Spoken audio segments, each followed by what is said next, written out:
Celebrity Buff here, and in this episode, we are going to cover another one of my favorite directors, Steven Spielberg.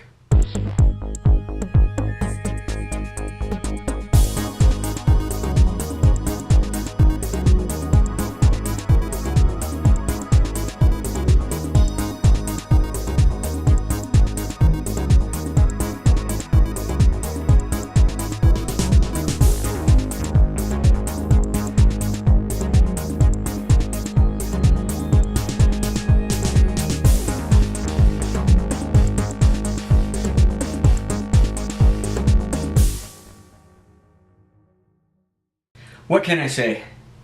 Steven Spielberg has made the best movies of all time. So many that many of us have enjoyed them when we were kids. Kids to this day are enjoying them. In fact, he is the most iconic director that Austin Powers himself wanted Steven Spielberg, and only Steven Spielberg, to make the Austin Powers movie. So, Austin, what'd you think of the opening credits? Well, I can't believe Sir Steven Spielberg, the grooviest filmmaker in the history of cinema, is making a movie about my life. Very shagadelic, baby, yeah! Having said that, I do have some thoughts. Really? My friend here thinks it's fine the way it is. Well, no offense, Sir Stevie, but you gotta have mojo, baby, yeah! Hit it!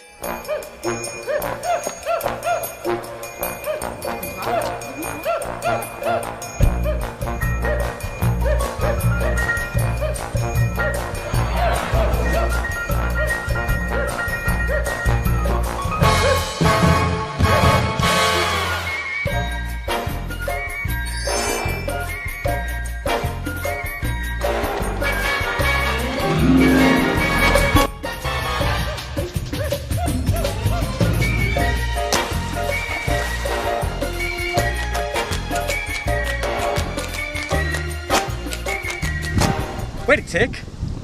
I have a review to do. Sorry about that. Here is Steven Spielberg. Steven Allen Spielberg was born December 18th, 1946 in Cincinnati, Ohio. He was the oldest and the only son of 4 children.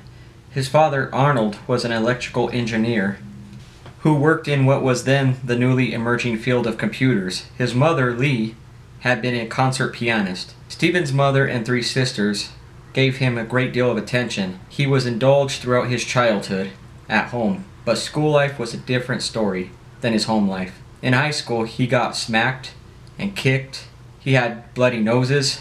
He displayed little enthusiasm for his studies and made average grades at best. The Spielbergs moved frequently because of the father's job. They moved to New Jersey, suburban Phoenix, Arizona, and finally to what would be known as Silicon Valley, near San Jose, California. I bet those people that picked on Spielberg, beat him up, bullied him, gave him bloody noses, I bet after seeing that his films were the best films and seeing how famous he is and rich he is, I bet they regretted it then. Hey, Steven! This is Tim. You know Tim from your high school class? Yeah.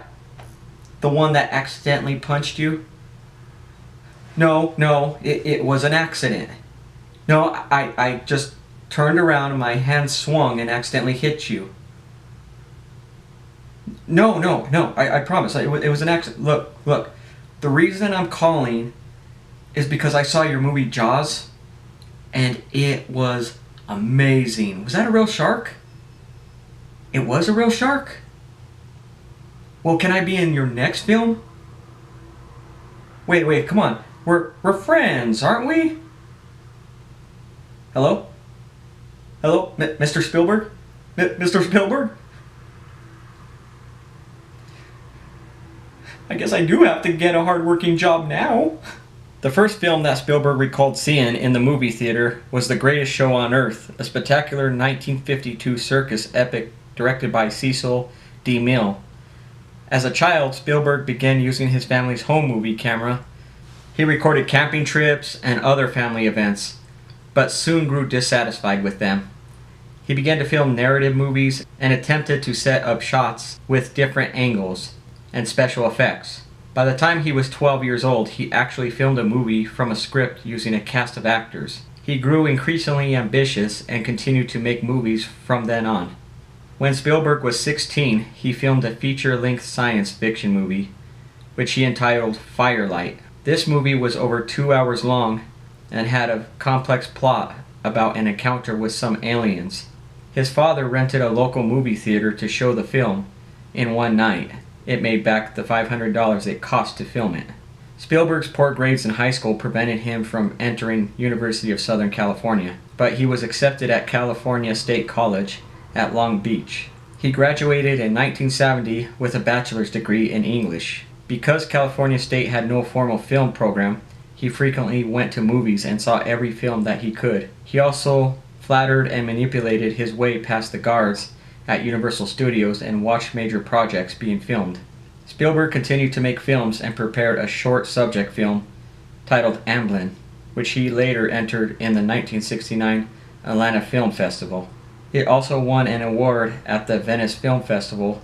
Universal executives had been so impressed with Amblin, a simple story about a boy and a girl who hitchhike from the desert to the ocean. They released the film with Love Story, a major hit of 1970. Today, Spielberg uses the name Amblin for his own production company. After gaining traction in Hollywood, Spielberg started to direct the motion picture Jaws, which was made in 1975, which was critically and commercially successful, and is considered the first summer blockbuster. His subsequent releases focus typically on science fiction and adventure films, with Close Encounters of the Third Kind, the Indiana Jones series, E.T. the Extraterrestrial, and Jurassic Park series. Spielberg transitioned into displaying humanistic issues in his later work. Films like The Color Purple, Empire of the Sun, Schindler's List, Amistad, and Saving Private Ryan. He was largely adhered to his outlook during the 21st century with the critically acclaimed Munich, Lincoln, Bridge of Spies, and The Post. Outside of directing, Spielberg has worked as a producer for several successful films, including The Men in Black and Back to the Future series. He co-founded the DreamWorks Animation Studio, where he has also served as a producer. Spielberg later transitioned into producing several video games, like one of my two favorites, Medal of Honor. Get him! What do you want? PETA! And Call of Duty.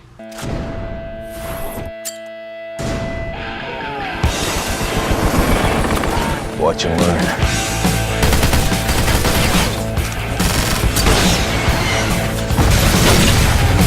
And it is very interesting how this happened. After he made Saving Private Ryan, Spielberg and his team talked about how they could make the movie into a video game. The result was Medal of Honor, while some of the video game creators went off and made Call of Duty. Both of these games are the best at depicting war, but no one truly knows war except those that have been in it. He is considered one of the pioneers of Hollywood and is one of the best known directors in the world. His net worth is over $3 billion. Wonder how much my net worth is before I started Celebrity Buff and how much it is now. Okay, how much is it now? Oh, come on! Okay, how long will it take for me to be worth, I don't know, $1 million? Are you serious? That means I'll be in my 90s.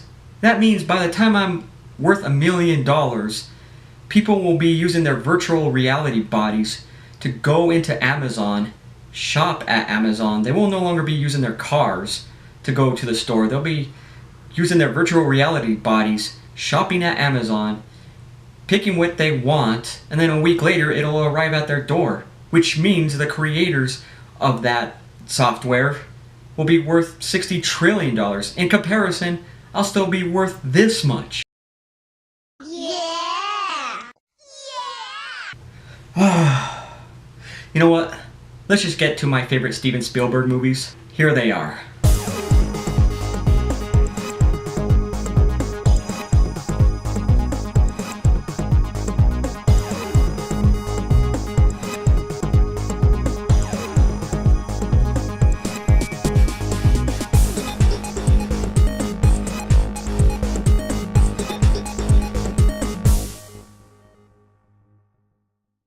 I'm Celebrity Buff. I'll be back with another celebrity. Well, how much is my net worth now after making this video? What? Oh!